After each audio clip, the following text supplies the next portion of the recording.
Das ist natürlich alles Blödsinn, denn der eigentliche Grund, warum wir hier hinten sind diese 4 Trompeten, die aus dem Hause Akrapovic stammen.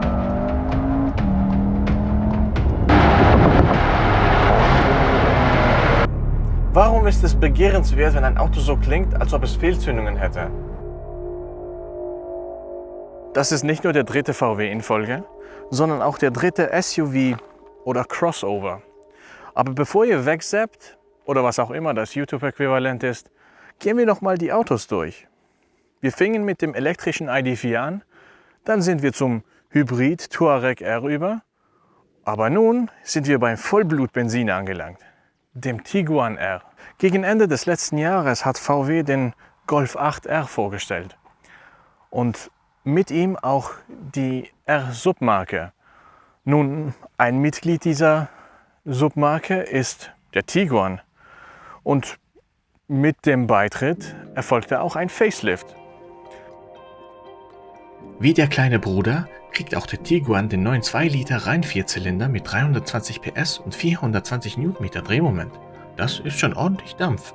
Um sicherzugehen, dass sich die Kraft auf dem Weg zu den Reifen nicht in Luft oder die Reifen in Rauch auflöst, geht auch hier der neue 4Motion Allradantrieb zu Werke, der in dieser Ausführung via Torque Vectoring nahezu beliebig Drehmoment zwischen den Hinterrädern verteilen kann.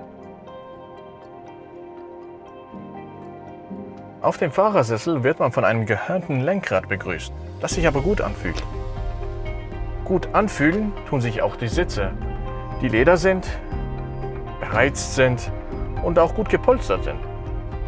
Aber nicht belüftet wie im Touareg R. Wenn wir schon vom großen Bruder sprechen, es ist nicht mal annähernd so viel Leder hier drin wie beim Touareg und auch der Innenraum ist nicht so flugzeugmäßig. Aber es ist ein schönes Interieur, finde ich. Es handelt sich hier zwar noch um das Interieur der letzten Generation, aber im Zuge des Facelifts wurde es mit einigen Touchpanels aufgewertet. Auch in der 2. Reihe ist es ganz gemütlich. Ich kann locker hinter mir selber sitzen. Gut zu wissen, dass ich problemlos mit 3 anderen Dauts auf Reisen gehen könnte. Aber damit ist es mit der Geräumigkeit noch nicht zu Ende. Das ist ein neues, seriöseres Driving Distilled. Zumindest da, wo anwendbar. Darum reden wir ein bisschen über den Kofferraum. Über 500 Liter finden wir hier hinten. Da ist ein ebener Boden, darunter noch ein bisschen mehr Raum. Und wenn es wirklich auf den letzten Liter drauf ankommt, kann man die 2. Reihe noch nach vorne schieben und dann sind es schon 600 Liter. Und das ist schon ordentlich, würde ich sagen. Das ist natürlich alles Blödsinn, denn der eigentliche Grund, warum wir hier hinten sind diese 4 Trompeten, die aus dem Hause Akrapovic stammen.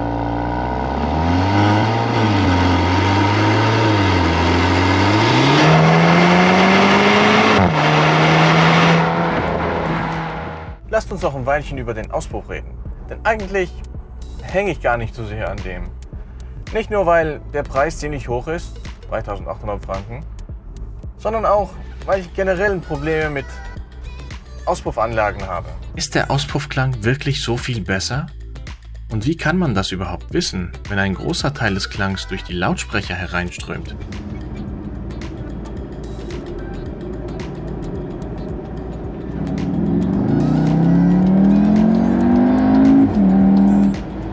Ansonsten wie gewohnt viele Extras wie das Panoramaglasdach, der blaue Metallic-Lack mit den schwarz lackierten Teilen, die großen 21 Zöller auf Hankook-Reifen, die ein gewohntes Grip-Niveau bieten.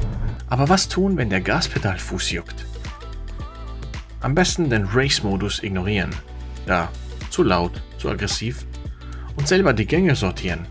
Und mit den neuen Schaltpaddeln macht das mehr Spaß denn je. Die sind nämlich jetzt größer, zwar immer noch Plastik, fühlen sich nicht so besonders an, aber die sind ein massives Upgrade gegenüber den alten, die erstens mal klitzeklein waren und dann auch nicht so besonders schön zu bedienen waren.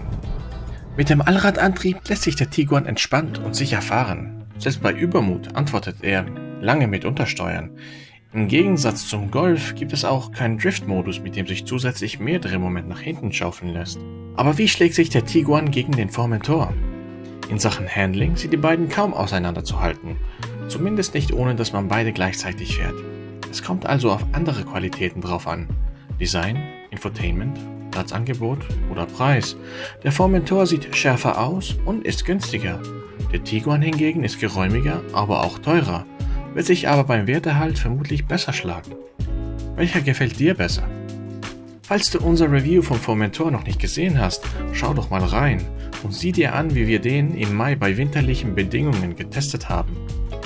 Falls du das aber alles für einen süßen Kindergeburtstag hältst und lieber ein richtiges Auto sehen möchtest, dann schau doch mal das Video vom Touareg R an.